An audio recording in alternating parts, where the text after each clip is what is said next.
فما كان لكم علينا من فضل। হে আমাদের অনুসারীরা, যারা আমাদের পূজা করেছো, অনুসরণ করেছো, আমাদের কর্তৃত্ব নেতৃত্ব অন্ধভাবে মেনে নিয়েছো, আজকে আমাদের বিরুদ্ধে তোমরা রিপোর্ট দিতেছ, আমাদের বিরুদ্ধে অভিযোগ দিচ্ছ যে আমাদের জন্য তোমরা পথভ্রষ্ট হইছ। হে আমাদের কর্মীরা, এই কথাটাও ঠিক না, একেবারে আমাদের জন্য তোমরা পথভ্রষ্ট হইছ। তোমাদের কি কোনো বিবেক ছিল না? আরে দুনিয়ায় বিবেক খাইয়া বালাইছি। ওই দিন তারাও বলবে তোমাদের বিবেক কই ছিল? অন্ধভাবে আমাদের অনুসরণ করলা কেন? তোমাদের তো বিবেক শক্তি ছিল, বুদ্ধি ছিল, এই বুদ্ধি কাটাইতা। কিয়ামতের ময়দানে যারা নেতা, যারা ধর্মীয় যাজক, যারা বিভিন্ন ধর্মের প্রধান, সবগুলি বলবে তোমরা শয়তানি করার জন্যই আসলে তোমরা আমাদের অনুসরণ করেছ। খালি অনুসরণ করেছ এমন না, তোমাদের স্বার্থের কারণে, তোমাদের লাভের কারণে, তোমাদের স্বার্থ হাসিলের জন্যই তোমরা আমাকে মেনেছ। অতএব কিয়ামতের ময়দানে এখন আর কোনো কথা নাই। ফামা কানা লাকুম আলাইনা মিন ফাল, তোমাদের উপরে আমাদের কোনো শ্রেষ্ঠত্ব নাই। অর্থাৎ আমাদের উপরেও ডাবল শাস্তি, তোমাদের উপরেও ডাবল শাস্তি। আমাদের নামে বিচার দেয়া লাভটা হইল কি? আমাদের নামে বিচার দিছ, এই যে এখন বিচার দিতেছে, বিচার দিয়ে কোনো লাভ আছে? হ্যাঁ, সবটির বিচারই হবে। কিয়ামতের ময়দানেও নেতারা বলবে, শয়তান বলবে যে কি লাভ হইল, তোমরা আমাদের নামে বিচার দিলা, এখন শাস্তিতে কারো কোনো শ্রেষ্ঠত্ব নাই। শাস্তিতে শ্রেষ্ঠত্ব হইল ওই ব্যক্তি শাস্তিতে শ্রেষ্ঠ যার আযাবটা একটু কম হয়, কিন্তু কম হওয়ার কোনো সুযোগ নাই। সবাই তো শাস্তি পাইতেছি। এবার মূল লিডার শয়তান ডাক দিয়া বলবে, হে আমার কর্মী বাহিনীর লোকেরা, আমার অনুসরণ করেছ।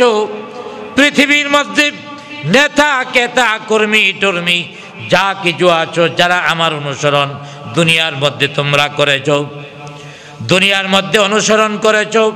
আমি দুনিয়াতে তোমাদের পিছনে ছিলাম, তোমরা যেন উন্নতি করতে পারো, তোমরা যেন হাজার হাজার কোটি টাকার মালিক চুরি করিয়া হইতে পারো, এই জন্য রাস্তা দেখাইয়া দিয়েছিলাম। আমি শয়তানি কিন্তু করছিলাম। প্রত্যেকটা কাজের জন্য, প্রত্যেকটা কাজে আমি তোমাদের পাশে ছিলাম, যার কারণে বিধর্মীরা একটু উন্নত বেশি। তোমাদের পিছনে দুনিয়াতে ছিলাম। আজ কিয়ামতের ময়দানেও তোমাদেরকে ছেড়ে যাব না, কিয়ামতের ময়দানেও আমি তোমাদের সাথে আছি। শয়তান নাহি থাকবো। এবার জাহান্নামীরা একটু সাহস পাইব, তাইলে শয়তান আমাদের সাথে আছে, কোনো ব্যবস্থা করতে পারে কিনা। ভাই দুনিয়াতে তো ছিলাম, দেখেন না একটু ব্যবস্থা করা যায় কিনা। এবার ব্যবস্থা কি করা যায় আমার ভাইয়েরা, তারা কি বলবে? ফাযুকুল আযাবা বিমা কুনতুম তাকসিবুন। আমার ব্যবস্থা হলো, দুনিয়ার মধ্যে আমি তোমাদের পাশে ছিলাম, চলো একসাথে জাহান্নামে ঢুকি, একসাথে আমরা জাহান্নামে থাকবো। খুশি হয়ে দেবো জাহান্নামীরা। জুড়ে বলেন, নেতা কর্মীরা খুশি হয়ে, এই কর্মীরা খুশি হয়ে যাবে। যদি জেলের মধ্যে নেই, জেলের মধ্যে নেতায় যদি কয় আমি ছিলাম মন্ত্রী, তুই ছিলে কর্মী, তুইও জেলে আইসস অপরাধের লেগে, আমিও জেলে আইছি, কি করবো, চুরিদারি তো আমরা সবাই করছি, তো জেলের মধ্যে তোদের রাইকা কোথাও যাবো না, আমিও আছি, তোরাও থাক, দুইজন মিলে দিলে জেলে, তাই কর্মী খুশি হবে। বরং কর্মী বলবে, আরে যদি জেল থেকে বাইরনির দরকার হয় এই নেতারে তালাক দেয়া আরেকটা নেতা ধরতাম। ঠিক কিনা ধরে বলেন? বাংলাদেশে কত মানুষ আছে, যখনই দল বদলায় তখনই নেতা বদলায় এলায়, কর্মীরা আরেক নেতার অধীনে জায়গা, এইটার পিছনে আর বেশি থাকা যাবে না। আর এই চরিত্রের মানুষগুলি সবচেয়ে বেশি অপরাধ করে। ঠিক কিনা ধরে বলেন? শয়তানও বলবে কিয়ামতের ময়দানে কি?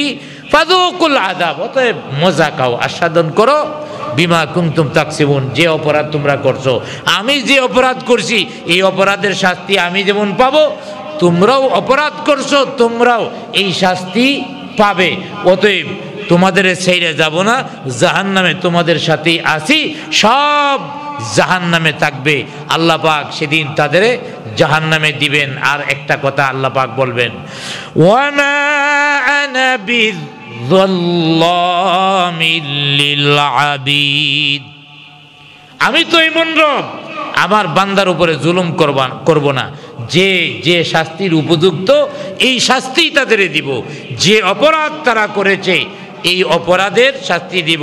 দেশের মধ্যে অনেক সময় অপরাধের শাস্তি দিতে যায়া প্রকৃত অপরাধীর শাস্তি কম হয়, আবার যার বেশি অপরাধ নাই হে আরো বড় শাস্তি পায়, এমন আছে না নাই?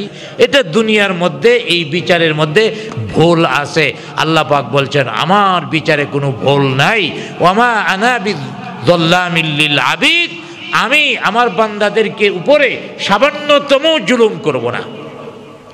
সর্বশেষ বান্দাদেরকে আল্লাহ পাক একটা আশার বাণী শোনাচ্ছেন, মা ইয়াফআলুল্লাহু বিআযাবিকুম ইন শাকারতুম ওয়া আমানতুম।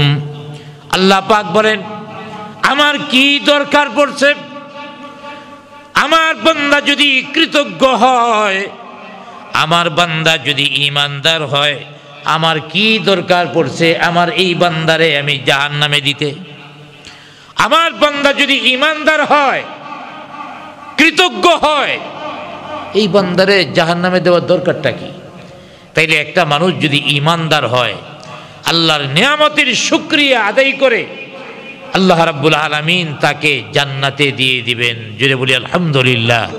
অতএব যদিও জাহান্নামের কিয়ামতের ময়দানের ভয়াবহতা সম্পর্কে আলোচনা হয়েছে, কিন্তু মনে রাখতে হবে কিয়ামতের ময়দানেও আমরা সফল হয়ে যাব, কামিয়াব হয়ে যাব যদি আমাদের পরিপূর্ণ ঈমান থাকে, আল্লাহর প্রতি কৃতজ্ঞতাবোধ বান্দা হয়, অর্থাৎ আল্লাহ যত নিয়ামত দিয়েছেন সব নিয়ামতের শুকরিয়া আদায় করে, কৃতজ্ঞতা আদায় করে, তাহলে এই বান্দা হাসতে হাসতে সেদিন জান্নাতে চলে যাবে।